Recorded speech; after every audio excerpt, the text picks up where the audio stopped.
오늘 말씀 레위기 22장 17절부터 25절까지인데 우리 화면 보고 같이 교독하신 후에 마지막 절 합독하겠습니다.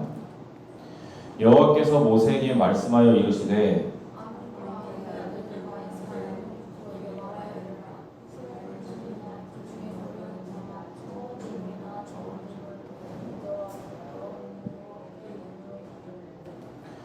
기쁘게 받으심이 되도록 소나 양이나 염소의 흠없는 수컷으로 드릴지니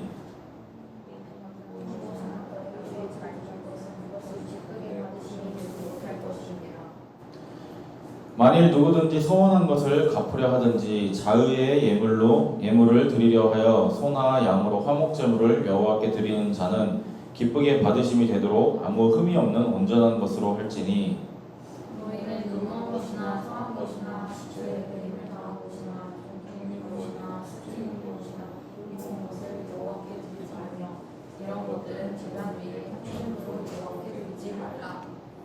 소나 양의 지체가 더하거나 덜하거나 한 것은 너희가 자원제물로는 쓰려니와 서원제물로 드리면 기쁘게 받으심이 되지 못하리라.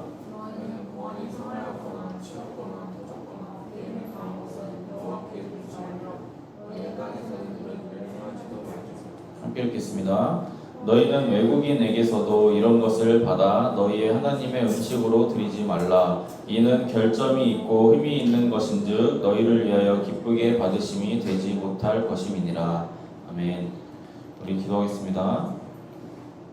사랑이 많으신 하나님 아버지, 또 이렇게 우리가 말씀을 나눕니다. 주님, 우리가 말씀을 통하여서 우리 그리스도인들 또 우리 기독교의 본질적인 핵심을 좀 짚어보고자 합니다.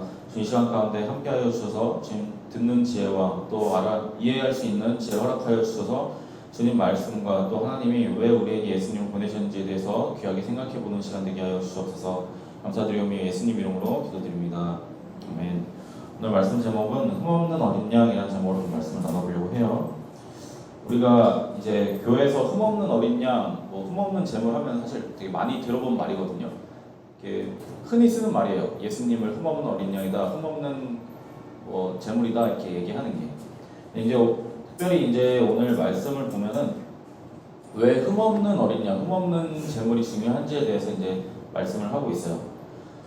그 전에 우리가 먼저 살펴볼 거는 여러분 그리스도 기독교 이 어원을 좀 이렇게 꼭 기억할 필요는 없는데 대략적으로 좀 알아둘 필요가 있는 게 우리가 이제 기독교라고 하잖아요. 근데 이 기독이라는 게 원래 이제 헬라어로 크리스토스가 그리스도예요. 근데 이거를 이제 서방 지역으로 이렇게 아시아로 넘어오면서 중동에서 이제 중국으로 넘어오면서 중국인들이 이 그리스도를 자기들 말로 바꾸는데 크리스토스는 자기들 그 한자 음역으로는 안 된단 말이에요. 그래갖고 그 한자 음역으로 약간 억지로 바꾼 게 기리사독이라는 이 한자어예요. 근데 이거를 이제 한국에 들어오면서 한 번 더 바뀐 거예요. 기독으로.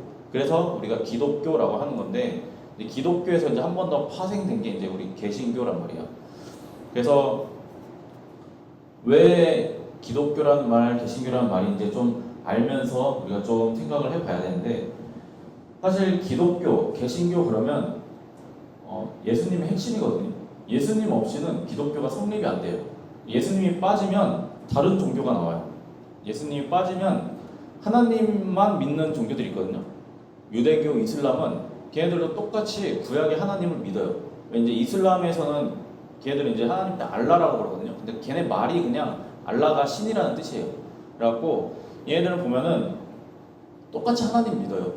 그리고 유대교는 우리가 알다시피 구약만 믿거든요. 그래서 하나님만 믿는데 이슬람은 하나님 똑같이 믿어요. 근데 얘네는 무함마드라는 새로운 선지자가 와갖고 그 선지자가 예수님을 대체했다라고 이야기하는 애들이에요. 그래서 예수님은 하나님의 아들이 아니라 그냥 선지자 중에 한 명일 뿐이다 해갖고 우리 이 제일 마지막에 온 무함마드가 진짜 선지자다 막 이렇게 이야기하면서 무함마드를 이렇게 신봉을 해요.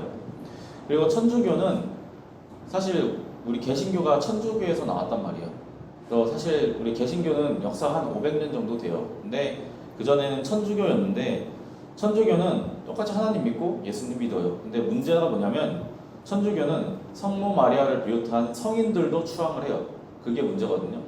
그리고 성경이 말씀하시는 거는, 예수님이 말씀하신 거는 예수 그리스도를 믿으면 구원을 받는다는데, 천주교에서는 칠성례를 해야지 구원받는다라고 이야기를 해요. 왜 그 고해성사나 이런 것들 있잖아요. 그런 것들을 해야지, 고해성사를 하고 고해성사에서 받는 네가 해야 될 그 행위의 목록들을 해야지 구원을 받는다고 이야기하도록 변질이 됐어요. 그래서 우리 그리스도인, 뭐 기독교, 개신교라고 할 때 예수님, 그리스도는 굉장히 중요해요. 왜냐면 그리스도 없이, 예수님 없이는 우리 개신교가 성립이 안 돼요. 그러면 사실 그러면 예수 그리스도에 대해서 모르는 사람이 없잖아요, 사실. 그러면 도대체 왜 예수님을 흠없는 어린 양이라고 하느냐가 중요하단 말이에요. 그러면 먼저 우리가 조금 더 앞에서 살펴볼 거는, 우리가 읽는 성경은 이제 정경이라고 해요. 캐논이라고 하는데, 이제 이 정경은 구약 39권, 신약 27권에서 총 66권으로 이제 이루어져 있는데, 이거를 이제 410권의 카르타고 공유회라는 데서 이제 이것들만이 정경이다, 이것들만이 진짜 성경이다 하고 도장을 딱 찍은 거예요. 근데 이때 당시에는 카톨릭이었단 말이에요.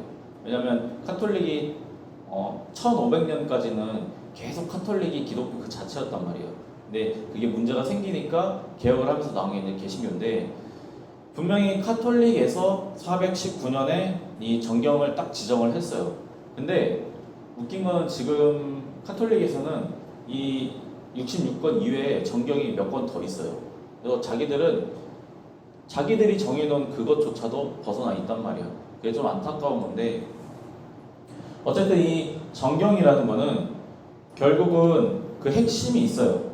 그 사람들이 정경을 정하는 기준이 있었을 거 아니에요. 아무 기준 없이 그냥 이거는 좀 신비한 책, 이건 좀 하나님 말씀만 한 책, 이런 어정쩡한 기준으로 세운 게 아니라, 하나님이시자 흠없는 어린 양, 그리고 예수님에 대한 그 메시지를 중심으로, 이게 이 말씀들이, 이 책들이 이게 무엇을 중심으로 이야기가 흘러가고 무엇을 중심으로 말씀이 구성되어 있는지를 중점으로 해서 정경을 채택한 거란 말이에요. 근데 그 중심이 예수 그리스도의 구원과 복음 사역을 중심으로 선택이 된 게 정경이에요. 그러면 카톨릭에서 자기들이 그걸 선택을 했으면 자기들도 그걸 지켜야 되는데, 거기다가 성모 마리아 또 이상한 성인들을 계속 끼워 넣어요.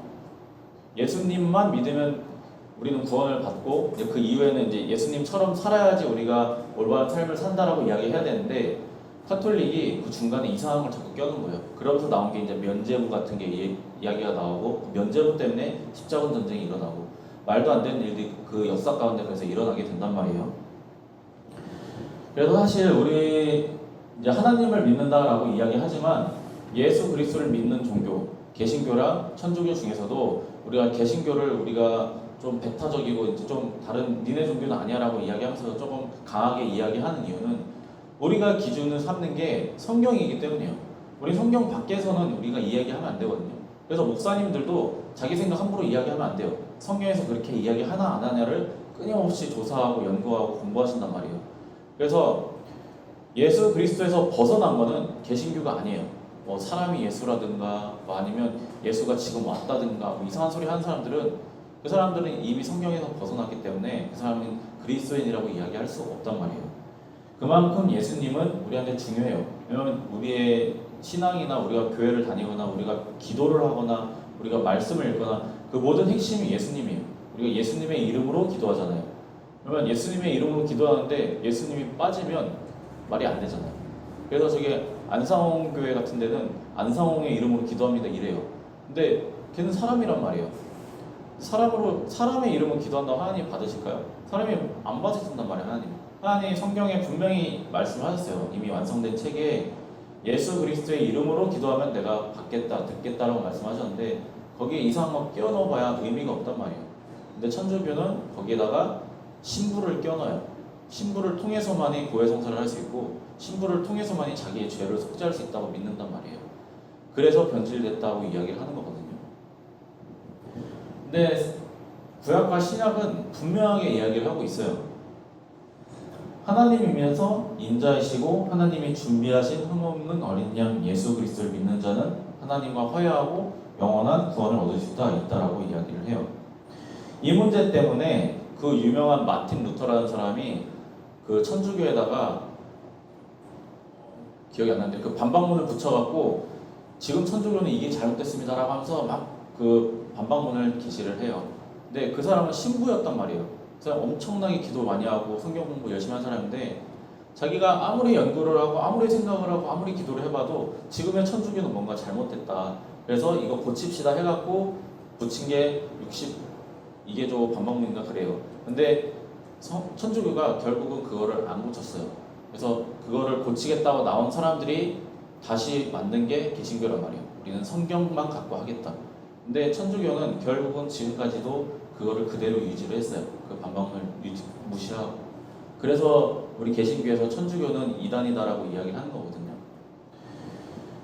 우리가 이것에 대해서 막 이야기하려면 밑도 끝도 없어요. 내용이 너무 많아서. 근데 우리가 오늘 조금 집중해야 되는 거는 흠없는 어린 양에 좀 집중을 하려고 해요. 우리가 맨날 뭐 예수님 흠없는 어린 양 이야기를 하는데 조금 이게 뭔가를 조금 알고 넘어가야 되잖아요. 흠없는 어린 양, 보통 이제 어린 양은 순결과 온유를 상징을 해요.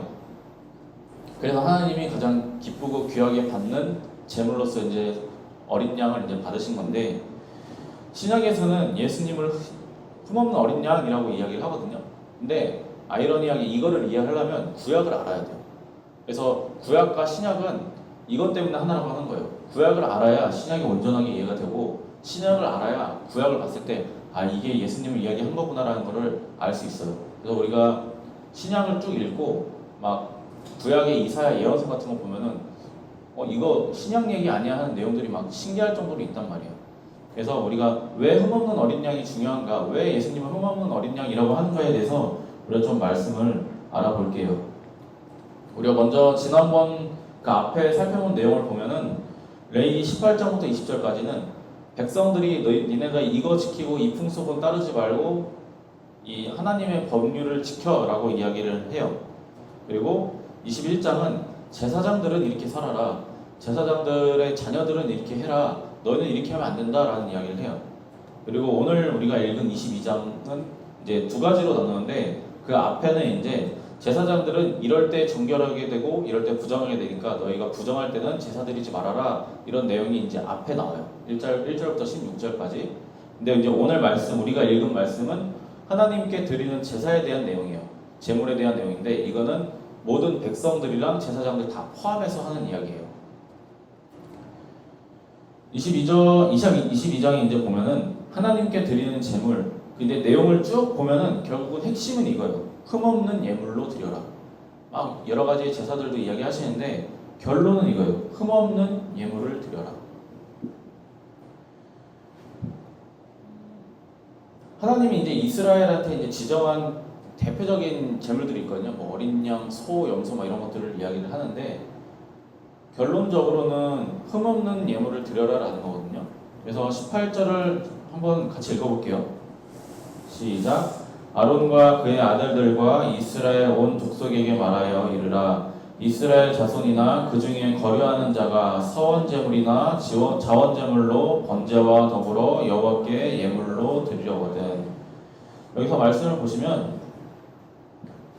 이 말씀을 지켜야 되는 대상이 이스라엘 백성만 지키라는 게 아니에요. 여기 보면은 그 중에 거류하는 자라고 이야기를 한단 말이에요. 근데 이 그 중에 거류하는 자라는 게 무슨 의미냐면 이스라엘 백성이 이제 이집트에서 노예에서 이제 나왔단 말이에요. 근데 그 나올 때 이스라엘 백성들이 자기들이랑 같이 노예 생활하던 이방 민족들이랑 같이 나왔어요. 근데 같이 나올 때 하나님이 그 사람들도 똑같은 무리로 인정을 해주고 똑같이 구원을 해주셨단 말이에요. 근데 이 이방 사람들은 자기들의 문화와 자기들의 신 같은 게 있어요. 근데 하나님이 말씀을 하신 거예요. 니네가 이스라엘 안에서 거하려면, 내 백성이 되려면 너희도 이스라엘 민족이랑 똑같이 이거를 내 거를 지켜라 라고 말씀을 하시는 거예요. 그래서 그 중에 거류한 자는 이미 이때부터 이스라엘 백성뿐만 아니라 이방인들도 하나님이 받으셨다라는 의미거든요.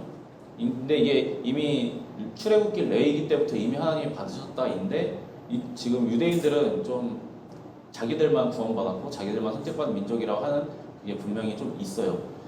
근데 하나님은 분명하게 이미 시작 때부터 이미 뭐 이스라엘이든 이방이든 하나님 말씀을 따르는 자들은 구원하겠다고 약속하셨다라는 걸 좀 알고 넘어갔으면 좋겠고, 이제 여기 말씀을 보면은 서원제물, 자원제물, 번제와 더불어라고 이야기를 해요.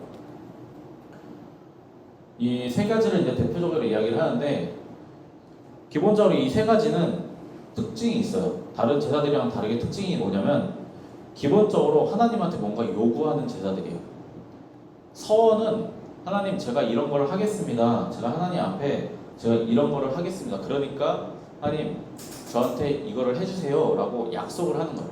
그러니까 쉽게 말하면 딜을 거는 거예요. 뭐 예를 들면 내가 하나님 저 좋은 사람 만나고 싶습니다.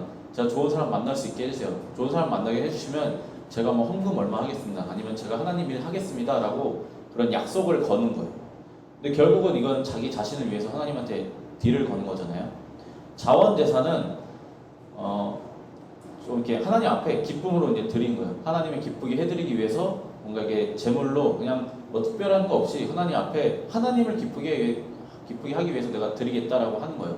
왜 우리 이제 권사님들이나 집사님들이 목사님이나 전사님들한테 막 이렇게 선물 주시고 그냥 밥 사주시고 하시잖아요. 그게 이제 자원제사라고 생각하시면 돼요. 왜냐면 하나님을 기쁘게 하기 위해서 목사님이나 전사님들을 섬겨드리려고 하는 거. 왜냐면 그렇게 함으로 하나님이 기뻐하시겠구나 하고 이제 하는 걸 이제 자원제사라고 이야기를 하고, 번제는 내가 뭔가 하나님 앞에 큰 잘못을 저질렀거나 내가 하나님 앞에 찔리는 일을 저질렀을 때 그 죄를 씻으려고 하나님 앞에 드리는 제사예요. 그래서 제물을 드리면 이제 이 제사들은 보통 번제는 다 태워요. 남기는 거 없이. 그리고 서원제나 자원제는 보통 이게 드리면 제사를 드리고 그 자리에서 이제 나눠 먹거나 아니면 제사장한테 주는 거예요. 그 제물을. 근데 여러분 생각해보면 이제 어린 양이면 염소고기예요. 염소고기. 내장 피 제거하고 맛있는 염소고기 맛있는 부위를 하나님께 드릴 거 드리고 이제 남은 것들은 제사장이 자기들의 식량이나 어떤 재산으로서 이제 쓰라고 주는 거거든요. 근데 이때 어떤 제물을 드리냐, 어떻게 드리냐가 이제 중요한데, 여기서 이제 하나님이 이 세 가지 제사만 이야기하지 않아요. 아까 말씀 보면은 더불어라고 이야기를 하거든요. 그럼 더불어라고 이야기하는 거는 이 제사만 이야기하는 게 아니라 다른 어떤 제사를 드리는 하나님께 예물을 드릴 때는 이렇게 드려라 라고 말씀하시는 거예요. 근데 이제 대표적으로 서원제, 자원제, 번제는 사람들이 뭔가 드릴 때 좀 흠 있는 걸 드렸기 때문에 이런 걸 지적을 한 거예요. 뭔가 솔직히 자원제 같은 경우는 내가 하나님한테 그냥 드리는 건데, 내가 뭐 예를 들어서 집사님들이 전사님한테 뭔가 이렇게 뭐 먹으라고 이렇게 주는데 집에 남으니까 주는 거랑 아니면 내가 정말로 이번 섬기기 위해서 새로 사갖고 주는 거랑은 다르잖아요. 근데 사람들이 기본적으로는 이게 남아있는데 이거 버리긴 아깝고 좀 드려야겠다 이런 마음으로 드리는 사람들이 많았기 때문에 하나님이 이 부분도 지적을 하시는 거예요. 서원제물도 마찬가지고, 번제는 아까 말씀드렸다시피 드리면 얘는 제사를 드릴 때 완전히 다 태우는 거예요. 그 위에 자원제나 서원제는 드리면 제사 드리고 이제 남은 거는 제사 드리러 온 사람들끼리 나눠서 먹거든요. 근데 번제는 하나님 앞에 내가 내 죄를 위해서 드린 거라서 이건 하나님 앞에 완전히 다 태워드리는 거예요. 그러면 내가 좀 이렇게 안 좋은 걸 갖다 드려도 어차피 누가 먹을 게 아니니까 완전히 다 태울 거니까 상관없는 거 아니야 라는 생각 갖고 사람들이 그렇게 드린 거예요. 그래서 하나님이 그거에 대해서 너희가 하나님께 예물을 드리는데 그렇게 흠있고 뭔가 남아갖고 그렇게 주는 거니 잘못됐다, 그러지 말아라 라고 말씀하신 게 이제 오늘 말씀의 주제거든요. 그래서 19절과 20절 말씀을 한번 같이 볼게요. 시작. 기쁘시 받으심이 되도록 소나 양이나 염소의 흠없는 수컷으로 드릴지니 흠 있는 것은 무엇이나 너희가 드리지 말 것은 그것이 기쁘게 받으심이 되지 못할 것임이니라. 결국은 하나님께 드릴 때는 흠없는 걸 드려라, 멀쩡한 거, 최대한 좋은 거 드려라 라고 말씀하신 거예요. 왜요? 하나님이 기쁘게 받으시기 위해서. 사실 아까 말한 것처럼 지금이나 예전이나 이 어린 양, 새끼 양 한 마리라는 게 결코 싸지 않단 말이에요. 우리도 요새 뭐 양꼬치 하나 먹으려면 얼마나 비싸요. 뭐 우리나라는 양이 많이 이렇게 안 키우니까 좀 비싸다고 치지만 그래도 양 한 마리는 절대 싸지 않단 말이에요. 근데 내가 갖고 있는 양 중에 조금 흠집이 있는 양 드리면 괜찮잖아요. 좀 사람들이 그런 생각을 많이 한 거예요. 어차피 번제는 다 태워 먹을 거고 어차피 내가 그냥 내 마음에 동의하고 드리는 건데 좀 흠 좀 있으면 어때? 어차피 내 거 드리는 거잖아 라는 생각하고 사람들이 드렸단 말이에요. 어차피 태우고 어차피 그냥 좀 그냥 드리는 건데 이런 마음을 하나님이 다 아신단 말이에요. 근데 하나님이 그냥 단순히 네가 나한테 주는데 그런 거를 줘? 이런 마음으로 니네 이런 거 주지 마라고 말씀하신 건 아니에요. 아까 말한 것처럼 적지 않은 금액이에요. 어린 양이라고 해도 보통 몇 개월에서 몇 개월 정도 되는 양을 드린다라고 할 때도 새끼 양 보통 우리가 보면은 양들이 한 번에 여러 마리를 낳지는 않는단 말이에요. 그래서 새끼 양 한 마리의 값이 그렇게 싸지가 않아요. 근데 어차피 내가 못 쓸 재물이고 또 어차피 다 태워먹을 제목인데 내가 굳이 새로운 거 완전 좋은 거 막 이렇게 골라서 줄 필요는 없자라는 생각이 분명히 있었을 텐데 하나님이 그거에 대해서 지적을 하신 이유는 단순히 하나님이 내가 그 흠 있는 거 받으면 기분이 별로 안 좋아 때문에 그러시는 게 아니에요. 25절을 한번 같이 읽어볼게요. 시작. 너희는 외국인에게서도 이런 것을 받아 너희의 하나님의 음식으로 드리지 말라. 이는 결점이 있고 흠이 있는 것인즉 너희를 위하여 기쁘게 받으심이 되지 못할 것임이니라. 아멘. 지금 여기서 보면은 뭐라고 그래요? 누구를 위해서? 너희를 위해서요. 너희를 위해서 너희를 위하여 기쁘게 받으심이 되지 못할 것임이니라요. 하나님한테 드리는 건데 내가 하나님한테 드리는 건데 왜 너희를 위해서 내가 기쁘게 못 받는다라고 해요? 내가 흠 있는 걸 하나님한테 드리는데 내가 내 거 드리는 거잖아요. 내가 갖고 있는 거 이렇게 덜어갖고 드리는 건데 그러면 받는 사람 입장에서 좀 흠 있는 거 주면은 받는 사람이 기분 나쁜 거잖아요. 근데 하나님은 왜 네가 나한테 재물을 주는데 흠 있는 거 나한테 준다고 해갖고 니네를 위해서 내가 이거 못 받겠다라고 할까요? 그거는 예배를 드리는 목적 때문에 그런 거예요. 우리가 좀 직설적으로 이야기하면은 우리가 누군가한테 선물을 할 때 누군가를 기쁘게 하기 위해 선물을 해요. 근데 솔직히 우리 그런 거 있잖아요. 포장지에 흠집 나 있고 막 이러면 그 선물하기 좀 그렇잖아요. 왜 그래요? 새 거 선물로 주는 거라도 포장 상처 나 있으면은 이거 뭔가 새 거 아닌 것 같고 상대방이 별로 받았을 때 기분 안 좋을 것 같고 그래서 우리가 흠집 나 있는 건 선물 안 하려고 하잖아요. 근데 하나님한테는 해요. 왜냐면 나는 어쨌든 내 거 덜어서 드린다고 생각하니까. 기본적으로 우리가 예배하러 나오잖아요. 그러면 예배하러 나왔을 때 우리가 예배를 어떤 마음으로 드리냐 또 같은 문제거든요. 예배에 나왔고 어른들 보시면은 예배에 나와서 분명히 본인이 본인 의지로 예배에 나오신 거예요. 매주 나와. 근데 나와서는 매주 말씀 안 듣고 주보 읽고 있거나 그냥 앉으면 주무시는 분들 계세요. 아니면 듣고 불편해갖고 막 속으로 막 이 생각 저 생각 하시는 분들 계시고. 예배를 왜 드려요 우리가? 물론 이제 아이들이나 학생들 같은 경우는 부모님 때문에 나오는 경우도 있어요. 근데 시간이 지나다 보면은 결국 내가 내 의지로 나가게 된단 말이에요. 또는 습관적으로 나가기도 하고. 근데 이 제사도 마찬가지고 예배도 마찬가지고 예배를 우리가 왜 드릴까요? 그냥 단순히 하나님을 높이겠습니다 하고 우리가 예배 나와서 드려요? 아니잖아요. 우리가 예배를 드리는 거는 결국은 나 자신을 위해서요. 우리 아까 말씀드렸던 서원제사, 자원제사, 번제 결국은 다 목적이 뭐예요? 다 내가 하나님한테 뭔가 얻기 위해서 하는 거란 말이야. 아니면 내가 지은 죄를 하나님 앞에서 좀 깨끗하게 내 죄책감 이런 걸 덜기 위해서 하나님한테 예배드리고 제사 드리는 거란 말이에요. 그럼 결국은 목적은 내 거예요. 나 자신을 위해 드리는 예배예요. 나 자신을 위해서 드리는 제사예요. 근데 예배 나왔어요. 주일에 예배 나오고 예배 때 예배 나오는데 와서 자고 있고 말씀 안 듣고 있으면 왜 나왔어요? 그거? 나는 의미가 없다는 말이에요. 내가 나를 위해서 나왔는데 그 시간에 그 말씀을 안 듣는다. 이게 뭐랑 똑같냐면요. 내가 돈 내고 학원을 다니는데 학원 가고 선생님 말씀 안 듣는 거예요. 그냥 나 할 공부하고. 그러면 돈 내고 학원에 가고 시간 쓰고 가서 듣는 의미가 없잖아요. 왜냐면 나는 저걸 듣기 위해서 돈 내고 시간 들여갖고 나오는 건데 저거를 안 들으면 누구 손해예요? 내 손해란 말이에요. 선생님 입장에서는 더 가르쳐주고 싶어도 가르쳐주고 싶지가 않아요. 왜냐면 쟤 안 듣거든. 자거든. 딴짓하거든.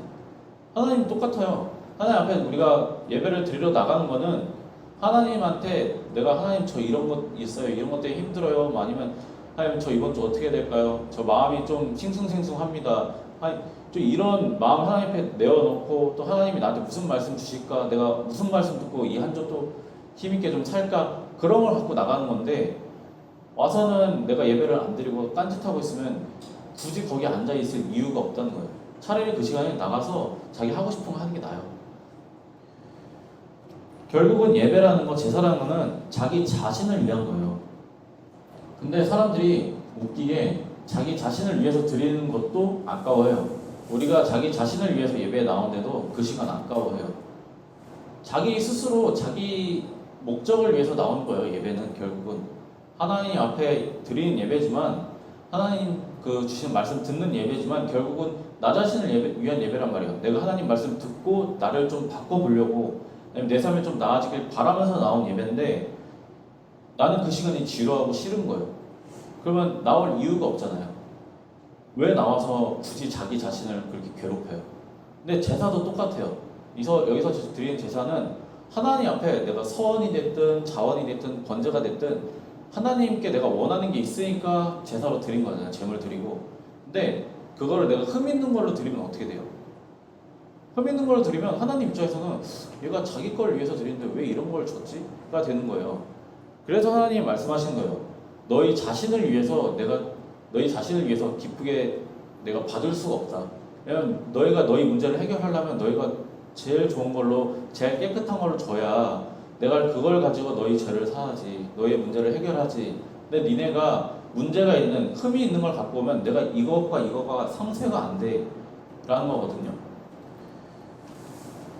그래서 흠없는 어린 양 예수 그리스도가 중요한 거예요. 우리가 기본적으로 교회 나온 이유는 구원에 대해서요. 영혼에 대한 구원. 모든 사람은 죽잖아요.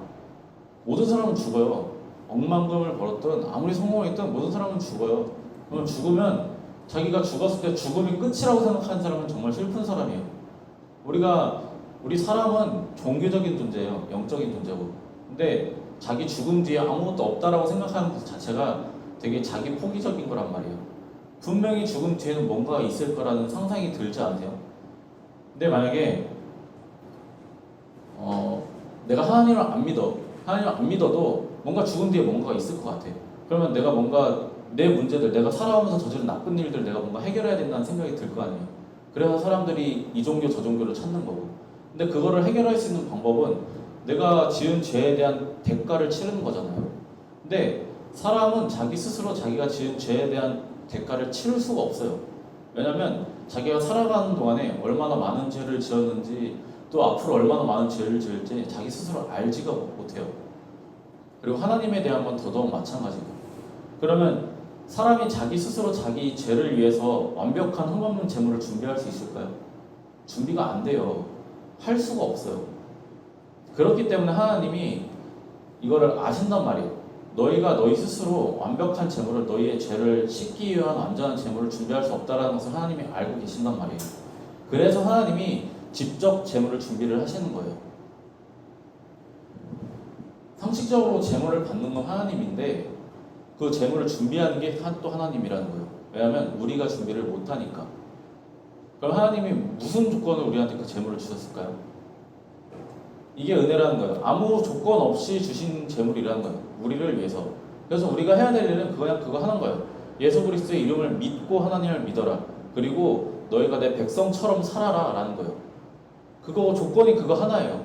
뭐 너희가 대단한 걸 하라는 게 아니에요. 뭐 이단이나 사이비들처럼 너희가 억만금을 갖다 바쳐라, 뭐 너희가 자선활동해라, 그게 아니라 너희가 마음에 우러나와서 그런 걸 해야 된다라는 거거든요.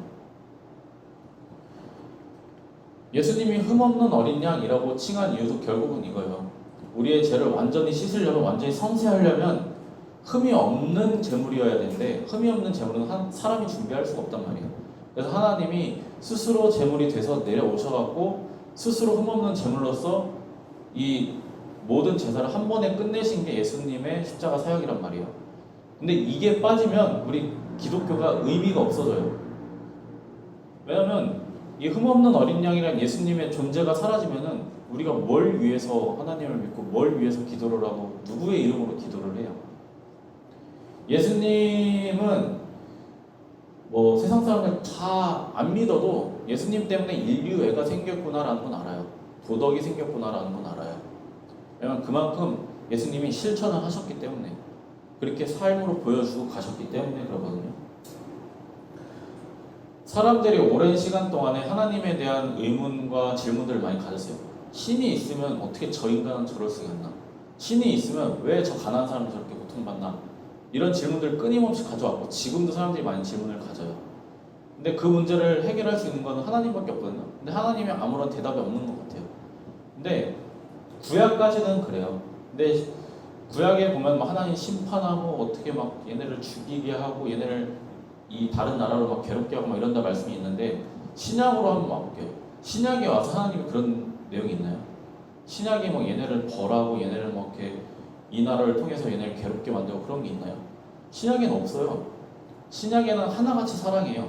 하나같이 용서하고 하나같이 품어라, 예수님 믿어라, 하나같이 예수님의 그 사랑을 본받아라, 그거예요 다. 예수님은 하나님이 사람들이 하나님한테 가졌던 그 질문에 대한 해답이란 말이에요. 내가 너희를 이렇게 사랑해 라는 것에 대한 하나님의 답변이에요. 근데 사람들이 예수님 믿나요? 안 믿어요. 왜 안 믿어요?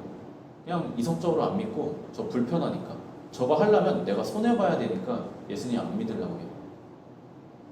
근데 예수님이 오셔갖고 흠없는 어린 양으로서 모든 걸 보여주셨어요. 우리가 어떻게 살아야 될지, 우리가 어떻게 해야 될지, 예수님 믿고 우리가 어떤 삶을 살아야 되는지에 대해서 명확하게 보여주시고 기록해놓고 그러고 승천하셨어요. 그리고 지금도 우리를 위해서 기도하고 계시고, 하나님이 저나 여러분을 사랑하시기 때문에 자기 자신을 제물로 예수님을 보내신 거란 말이에요. 자기 아들을, 성자 예수님을 보내신 거란 말이에요. 스스로 준비하시고 스스로 받으신 거예요. 왜냐면 우리가 준비를 못하니까, 우리가 흠이 없을 수가 없으니까. 예수님도 마찬가지예요. 예수님이 와갖고 이 땅에서 하신 게 뭐예요? 예수님이 이 땅에 와갖고 하신 거는 그냥 사람들한테 조롱받고 고난받고 죽고 가신 게 다예요. 그 외에는 그 사회 계층에서 핍박받던 사람들 사랑해주고 품어주고 가르치고 하신 게 전부고, 분명히 자기를 항변할 수 있는 기회도 있었고 다른 모두가 다 예수님 인정했고, 또 심지어 예수님을 십자가에 못 박아라라고 최종 명령을 내린 빌라도조차도 나는 이자의 죽음에 대해서는 나는 책임이 없다라고 발을 뺐어요. 왜냐면 자기가 아무리 찾아도 이 사람이 죄가 없거든. 근데 예수님이 끝까지 아무 말도 안 하고 그냥 십자가에 달려서 죽으셨어요. 왜냐면 그러기 위해서 오셨으니까, 그 목적으로 오셨으니까. 예수님이 보여주신 거는 사랑이에요. 그 사랑, 전적인 사랑. 우리는 사실 그러긴 쉽지 않아요. 근데 하나님이 원하신 거, 예수님이 원하신 거는 우리한테 그런 완벽한 사랑을 하라는 건 아니에요. 다만 우리가 흠은 있지만 그래도 예수님 같은 사랑을 실천하려고 애쓸 수는 있잖아요. 단순히 그냥 예수 그리스도를 믿고 거기서 끝나는 게 아니에요. 예수 그리스도를 믿었으면 예수님의 제자가 되어야 돼요. 예수님의 제자가 된다는 거는 예수님이 하던 거를 내가 따라서 해야 된다는 거고, 우리는 부족해요. 완전할 수가 없고, 아마 평생을 가도 80세, 90세가 돼도 우리가 완전해질 수는 없어요. 완전하게 진짜 선한 사람이 될 수도 없고, 그럼에도 불구하고 우리가 완전한 희생은 불가능해도 우리가 예수님 믿는다, 그리고 우리가 그 하나님의 사랑 입었다라고 느끼면은 적어도 내가 그 사랑을 조금이라도 담기 위해서 우리가 애써야 되는 게 맞거든요. 그리고 하나님이 우리가 그 애쓰는 모습을 기쁘게 받으세요. 그리고 아시고, 내가 이만큼 애써서 노력을 했는데 내가 실패했어 만약에, 그래도 하나님 그거 기쁘게 받으세요. 왜냐면 내 본심을 아시기 때문에. 그러면 다음에 다시 또 해보면 돼요. 또 해보고 또 해보고. 그러면 내가 그 하나님의 사랑을 실천하기 위해서 겪은 그 고난이나 어떤 실패나 손해들은 하나님이 얼마든지 다른 걸로 채우세요. 우리가 그거를 믿어야지 선행을 할 수 있고, 믿어야지 예수님처럼 살 수 있거든요. 예수님처럼 살았기 때문에 그 1세기 사람들이 쟤네는 그리스도인이다, 작은 그리스도인이다 라고 이야기를 한 거예요. 그래서 우리가 그리스도인이라고 하는 거고, 조금이라도 정말 우리가 힘이 많고 어렵지만 조금이라도 예수님 그 사랑을 우리가 좀 실천할 수 있는 저와 여러분 되셨으면 좋겠습니다.